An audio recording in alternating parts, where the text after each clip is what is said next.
Hello, everyone. Let's talk about the 1920s from a different perspective than some of the other materials in the module. And this is in terms of what was going on amongst Black people in the United States. This has a lot of images in it, so the text slides are not as numerous as normal. This is not a very long lecture. And some of this is also addressed, obviously, in the book. So this is an image of a map that shows the areas of the continental United States in 1890 that had the highest numbers of Black people living in them. So you can see the darker the red, the higher the Black population was. And it makes a lot of sense, right, knowing what we know about the history of the United States and the history of slavery. And so the concentration of Black people in the South was still predominant some 25 years after the end of the Civil War. And we know that efforts to assist Black people in the wake of slavery also ceased with the Compromise of 1877. And so many people were living, in fact, a large majority of people were living in poverty in the South. There were moments as time went on then that people decided that the South was limited in the opportunities it could offer them. The poverty that was entrenched, as you know, the white supremacy that had risen, the inability of white Southerners to come to terms with the end of slavery and the fact that the amendments had given Black people the same rights and citizenship and due process as white Americans. All of this made for a highly segregationist, highly racist regime in southern states, and for a very oppressive and difficult way of life for Black people in those places. And so, because of political disenfranchisement, limited economic opportunity, white supremacy, Black people opted to leave and to go to different parts of the country that did not have ostensibly this same set of issues that might face them. Now, you can see that there were two of what becomes known as the Great Migrations, right? The first Great Migration toward the north into places like Chicago, Detroit, Cleveland, Newark and New York, even up to Boston, and then some more southerly places like, Norfolk, Virginia. And then, some let's say 25 years after the start of the first Great Migration, there was a second Great Migration in the middle of the century. And that was to places further west, as there had been a development of a new highway network and general shifting of activity in the United States to the west. So then was there another Great Migration to places like California, Arizona, Oregon, and Washington, as well as Colorado. Now, here's another image depicting the new centers of Black population in light of the Great Migration. And you can see that in the text part of this image, it says by the end of the second Great Migration, Newark, New Jersey had realized the largest increase in Black population share, with the Black population of the city rising from 10.6 in 1940 to 54.2 in 1970. And that is a population that should really, a population statistic that should really show us how important these movements were, right? Considering that only, let's say, 80 years prior, the vast majority of Black people lived in the South and were confined to the South in slavery. And so here's another chart that just kind of gives you an idea of the rural and urban components of these new population statistics. And as you can see, the other aspect of this was that Black people in the United States went from being a primarily rural population to being an urban population in both the North and the U.S. overall. And so once we get past the 1920s, which is what we will focus on in a minute, it's important then to understand that as Black people moved into cities, and particularly northern cities, you'll have to excuse the background. Of course, I have a life like everyone else, and those are my children playing for as long as they will let me give this lecture. And so, as Black people moved to the north and moved into urban areas, then they joined industrial jobs, moving away from things like sharecropping and farming and the limited, mostly rural opportunities in the South. And this will then both transform the futures and identities of Black people. It will also transform the nature of the working class itself. Four things to consider. One, Black people got these manufacturing jobs at least a generation after other people, for instance, other groups like white people. The earlier people get opportunities, the easier it is for them to move up within those sets of opportunities. And so, for instance, if white men were getting manufacturing jobs at the beginning of the manufacturing kind of takeoff, right, let's say the beginning of the 20th century, but Black men are not getting these jobs until a generation later, well, you can imagine then that they're going to experience the mobility later and in a more limited degree. So whereas other people are going to start to become promoted and move up, and their children will benefit from that because their parents will have made more money, right, for Black people, they are delayed in that sense and limited because they weren't able to access these jobs in the same way and as early as white people. Black people got manufacturing jobs, but they did so as second-class workers. So what that means is even in the North, there was a great deal of racism, even if it wasn't of the same nature as the racism that one saw in the South. So it was the case that when Black men went into these factories, they were going to be given the lowest skilled, lowest paid jobs. And institutionally then, workplaces sought to limit Black people by reserving the better jobs for white men. Now, I'm using the term men here because generally these jobs were occupied in those times by men. We know that this starts to shift quite a bit during World War II, but of course there were women in a lot of these jobs as well, but the vast majority in terms of industrial jobs were men. And so when people are relegated to the more lower skilled, lower paid jobs, again, their ability to create wealth and to move up is limited, and it creates a sense of difficulty in getting out of poverty. When would Black people get access to better jobs? Truly not until the mid-60s, and that is something very much to consider. White people had been going through generations of building wealth even at the lower levels of the wealth scale, even as workers. Black people could not break through those barriers until the United States government made it obligatory that discrimination end. So when we're looking then at urban populations and suburban job growth, there was a kind of spatial mismatch at hand. So one of the things to remember that as time went on in this process, suburbanization began to occur as Black people started to inhabit cities. That racism that was there, even in the West and in the North, kicked in, and white people did not want to live there where Black people were moving, really wanting to kind of just possess their own spaces and keep them for whites. And we'll have something else on this in a minute in another unit. But I'm kind of jumping ahead here just so you can kind of take this unit as what we call a longue durée, right, as the long history of understanding the impact. And so if you see this as, labor then moves away from those neighborhoods that Black people inhabit as well, following white people, those places became more impoverished once more. And so as whites sought to keep wealth and keep opportunity to themselves and really continue to perpetuate this racism against Black people, the poverty which Black people were trying to escape followed them. You take Chicago as an example. Black people moved to Chicago, white people left, went to the suburbs, and then, of course, after the Civil Rights Act, when it was supposed to be that there was no discrimination against Black people, well, the only way then to reserve these jobs for whites was to just put them where white people lived, which now was in the northern suburbs. And so as white people left areas, the jobs went with them. In the northern suburbs, Black people make up less than 2% of that population. And by 1990, Chicago accounted, the capitalized A, which should simply be lowercase, for just 37% of the jobs in the entire Chicago metro region area, which means most of them were outside in the suburbs, which was the place where white people had decided to establish themselves.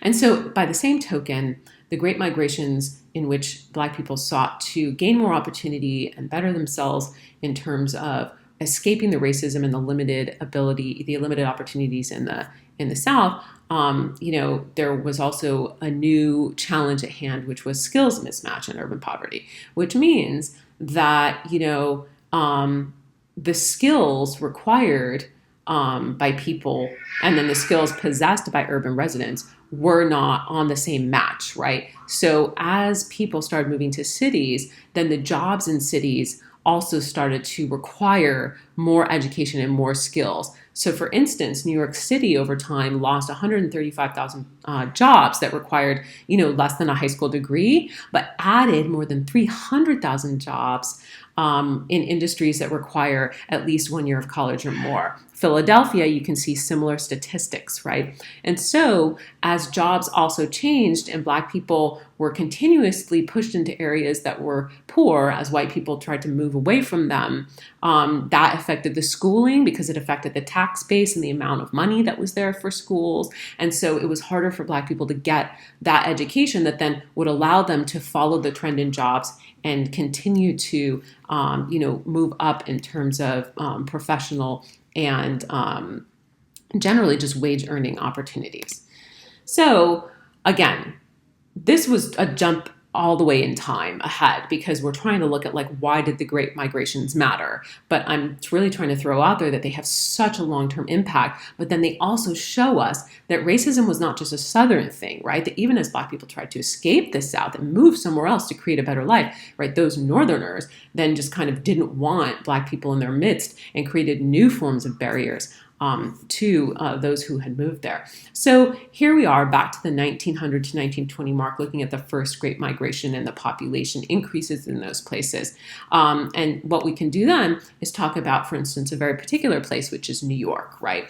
New York was the location of a very special outcome of the first Great Migration, which was the emergence of what's known as the Harlem Renaissance. And the Harlem Renaissance saw the emergence of a very vibrant, thriving Black community in the northern parts of the island of Manhattan. And you see the lyrics from this very famous song, performed by Duke Ellington's orchestra called Take the A Train. And you take the A Train up to get into Harlem, right? And so that's what the lyrics that you see here are talking about, that the A Train is what leads into this area that even today, is very much a historically Black part of Manhattan and a place that houses a lot of the cultural heritage in New York City. So defining the Harlem Renaissance, this was a place of what can be considered to have been a flowering African-American social thought in terms of culture, performance, music, dance, theater, literature. Everything that we consider part of intellectualism and cultural production was going on in Harlem in this part of the century, particularly the 1920s.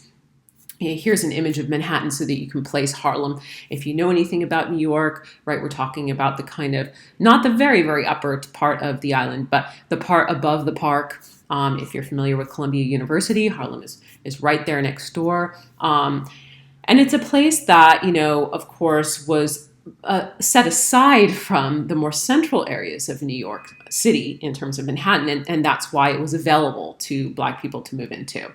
So again, we're going to kind of zoom in now on Harlem here. And the movement at the time was called the New Negro Movement. And it was about the kind of, resurgence of the ability, or maybe not even the resurgence, but the emergence of the ability of Black people to take ownership of their identity, and specifically in an urban environment, right, in which it was possible to have a club down this street and an artist studio down this street and a theater down this street, right, and a restaurant over there. And in it, you can see the importance of a very dense urban environment to creating that culture, right? To allowing Black people to produce this kind of vibrant center because of the proximity that an urban area afforded, rather than kind of being spread out, let's say, over a rural area. Okay, I'm not going to lie. My 1-year-old son is going to roll through here right now on a, really tiny toddler car. So just letting you know, that's going to happen in a second. Okay, So the Harlem Renaissance is therefore an outcome of the Great Migration. And what it does is it's saying, okay, well, here we go. Let's not even start this slide. Hi. Okay, bye-bye. Bye.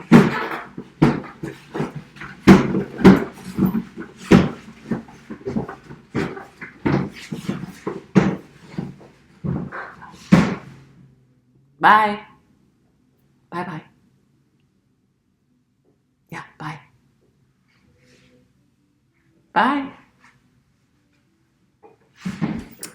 Hashtag work from home, guys. Okay, let's start this one over, all right, before I lose my train of thought. So the Great Migration, like I said, is really specifically related to the idea of moving from the rural South into cities, right, into industrial centers where you can be in that proximity and come into contact with people and share ideas. You know, that's why when you think about college, right, it's so hard, this whole, now that we're talking about work from home, this whole distant thing, right, that you just can't simply share like you can when you're in the classroom with other people. And that's why traditionally, too, the college model in the United States is to like go live at college, although many of us cannot do that, because the notion is you're like right there all the time. And that's a real cauldron for ideas and for, you know, coming up with things and sharing. And so you can kind of think of Harlem as that similar type of cauldron, right, where people were able to be together, explore new economic opportunities, right, new types of work and earning, and then that led to other senses of freedom, the freedom to produce something, the freedom of new thought, and the freedom to share your talents in new ways. What are the long-term effects then of this type of a cultural flowering? Well, the long-term effects is that it helped the world have access to and understand African American culture, right? That Black people had primarily been completely, designated as a population closed unto itself, relegated to slavery, unable to access the types of freedoms in any way that white people had, even after slavery, really set into the confines of the Jim Crow South. And then, as you can see, even in the North, separated from white people as white people tried to not be with Black people. So what happened in New York was that as Black people started to create this culture of production, white people saw it and were near it and even started to maybe frequent some of these clubs and maybe even read some of these books. And so it allowed for a certain integration of Black and white, but really on Black people's terms in many ways, because they were the ones doing the production. They were the one writing the books. They were the one, singing the songs.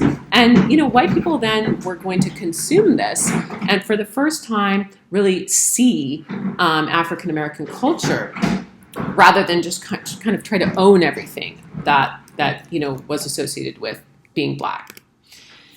Whom do we associate with the Harlem Renaissance? Well, lots of people. It's impossible to go over them all. But, if we put them into a couple categories, artists such as Jacob Lawrence, authors such as Langston Hughes, and musicians such as Duke Ellington, Louis Armstrong, and Bessie Smith.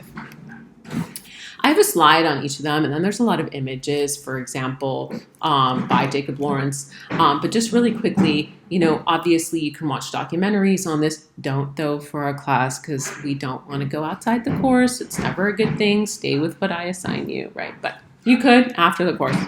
So Jacob Lawrence grew up in what's called a settlement house, something you would have learned about from your progressivism unit.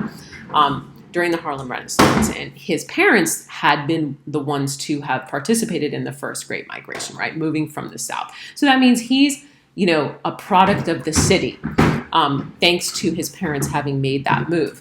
But it wasn't an easy thing, right? Growing up in a settlement house, it's not as if they moved to Harlem and then all of a sudden everything was wonderful, right? There was still this urban poverty to confront. And so that's what he writes about. That's what he paints. I'm still trying to manage the circular, baby Tesla action going on in the background here as I speak, so you'll excuse me.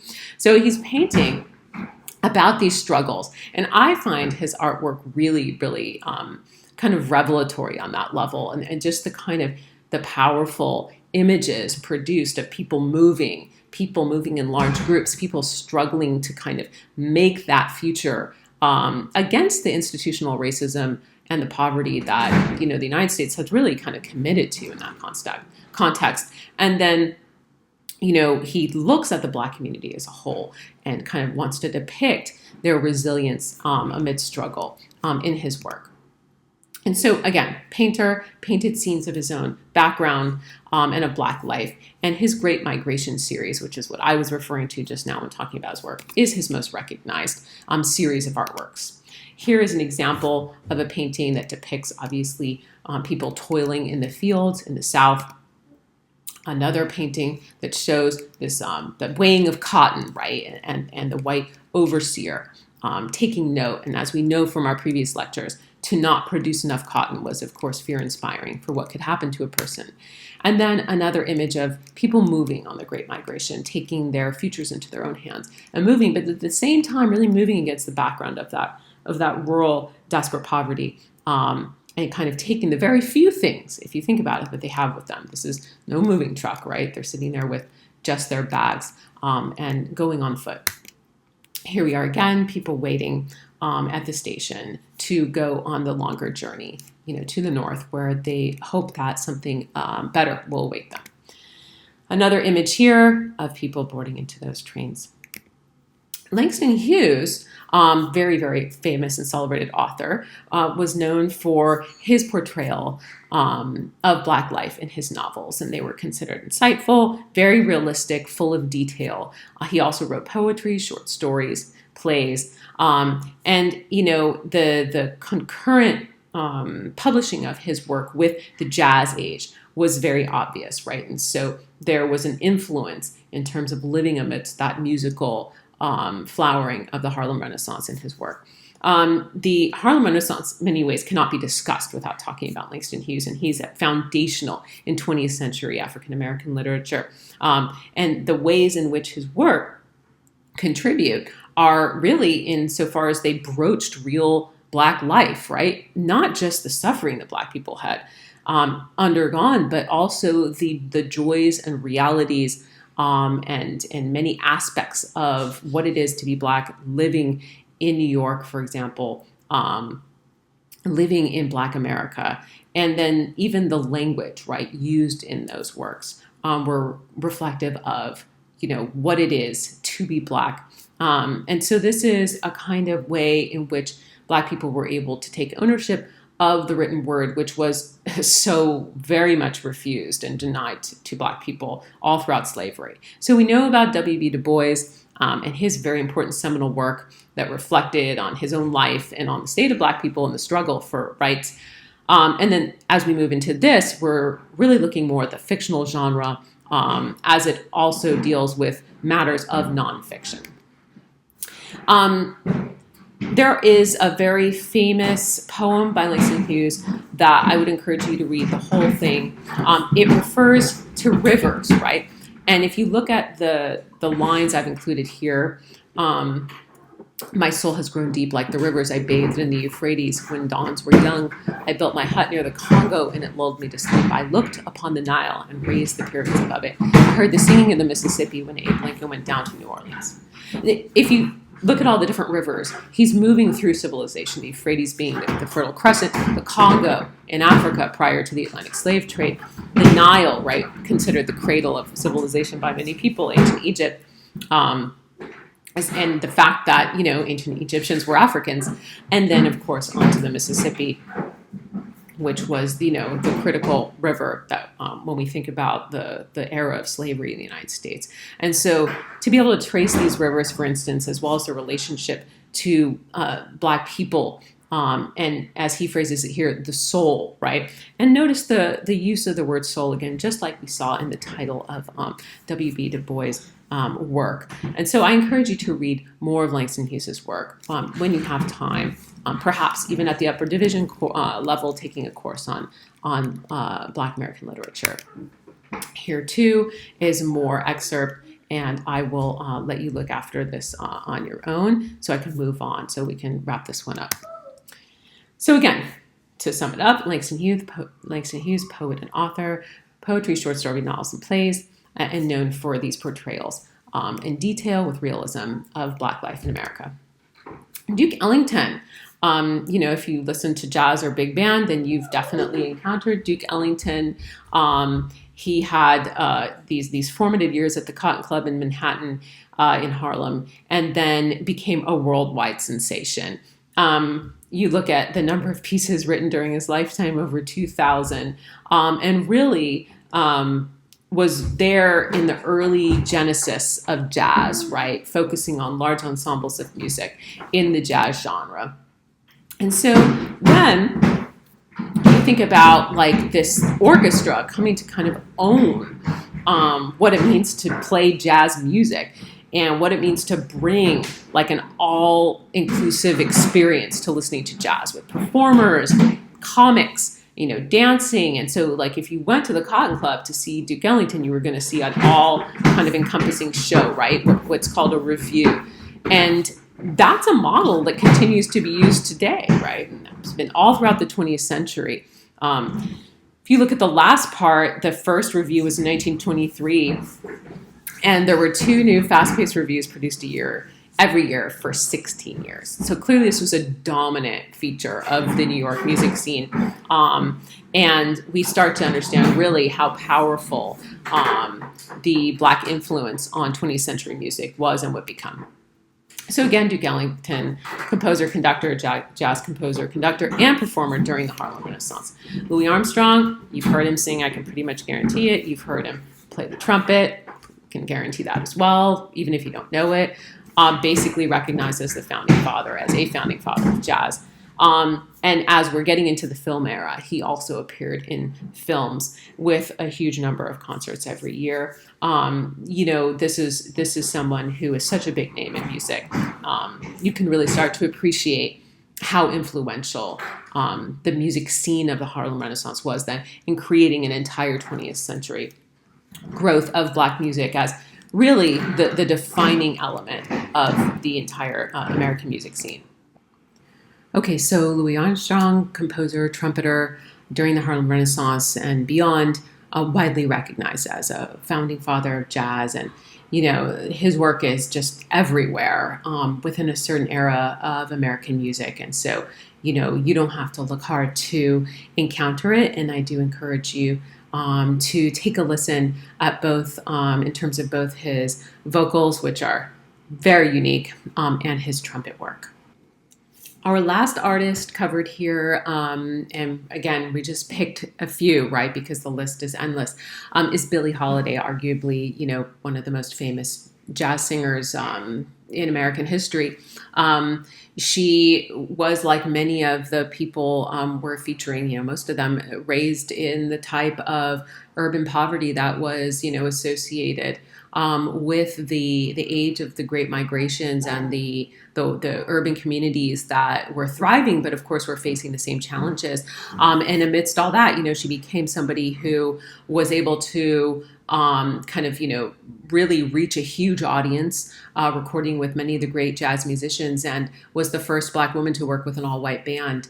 One of her songs, called Strange Fruit, really catapulted her to a new level of fame. And it was about a horrific account of a lynching, right? And so the opportunity that Black people had in their art to even cover and address a lot of these important themes of what was going on in America is really obvious through songs like that. I picked this image of Billie Holiday. This is an image that is the same as a photograph we have as a piece of art on our walls. And I think it really does in many ways embody kind of the dynamics of the era, right? The idea of the nightclub, the idea of the singing. And you can kind of see too the intensity of what it must have been to carry this off, as one's career and goal during that time in the United States.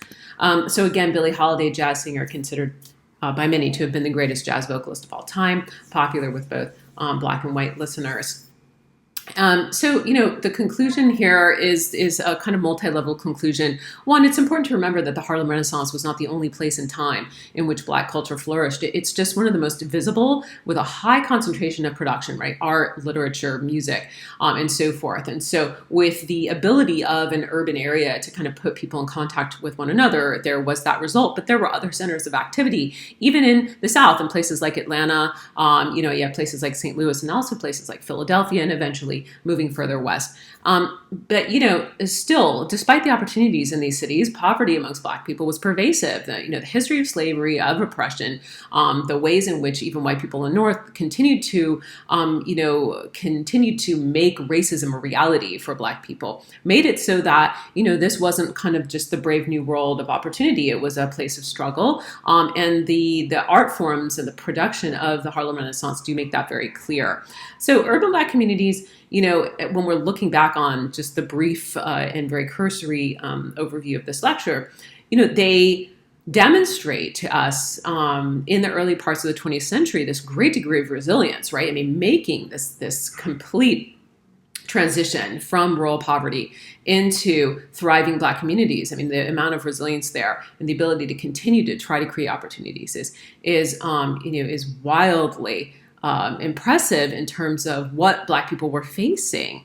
But at the same time, we have to remember that despite all of the resistance that, white America had to seeing Black people reach the levels of equality and success that they enjoyed, Americans were willing and kind of even eager to consume Black culture, even if they couldn't relate to it, right? And so African American culture starts to become a hugely significant influence in American culture more broadly, very significantly in things like music, as you can see, all the way from the 1920s onward. And so that tension, right, between the way in which the United States continuously put up barriers to Black people, but then developed a culture that so significantly relied on the contributions of Black people. It should not go unnoticed, right? And that's something that we can see with more visibility as we go through the 20th century because of the greater opportunity for us to actually listen to, read, and look at production more generally because of media, right? And speaking of media, I do encourage you to take a look at more art, do some reading, and definitely take a listen to, some of the items that we talked about here, just for our own kind of benefit and to maybe, spark an interest in another aspect of American culture going forward.